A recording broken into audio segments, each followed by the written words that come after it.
স্বাগতম দর্শক, মানবিক বার্তার পক্ষ থেকে আমি সাইফুল ইসলাম সেন্টু। আজকের আসলে আমি আপনাদের সম্মুখে হাজির হয়েছি আসলে বেনজির আহমেদের কিছু কথা বলার জন্য। বলতে চাচ্ছি যে বেনজির আহমেদ যে সম্পদ অর্জন করেছেন, উনি যদি আর কিছুদিন বাংলাদেশে ক্ষমতায় থাকতেন তাহলে হয়তো বাংলাদেশের অর্ধেক উনি নিজের নামেই করে নিতেন।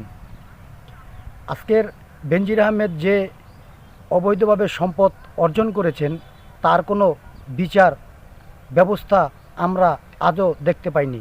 কারণ হচ্ছে বেনজির আহমেদের জায়গায় যদি অন্য কোনো লোক থাকতো, এরকমের দুর্নীতি করতো বা অবৈধভাবে সম্পদ অর্জন করতো, তাহলে হয়তো তার বিচার আমরা বাংলাদেশে দেখতে পারতাম।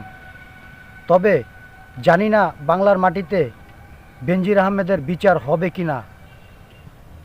জননেত্রী শেখ হাসিনা তিনি বলেছেন দুর্নীতি, সন্ত্রাস ও চাঁদাবাজের বিরুদ্ধে উনি যে দলেরই হোক, সন্ত্রাস চাঁদাবাজ তার বিচার বাংলাদেশের বুকে হবে।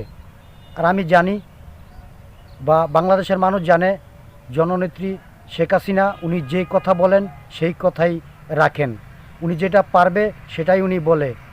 বাংলাদেশ আমরা দেখেছি অনেক আওয়ামী লীগের বড় বড় নেতারা অবৈধ সম্পদ অর্জন করার পরে তাদের বিচার হয়েছে এবং তারা জেলে কারাবরণ করতেছে। জানি না বেনজির আহমেদের এই অবৈধ সম্পদের সুষ্ঠু তদন্ত হবে কি না। তবে যদি বেনজির আহমেদের সুষ্ঠু তদন্ত হয় তাহলে বাংলাদেশের মানুষ জননেত্রী শেখ হাসিনাকে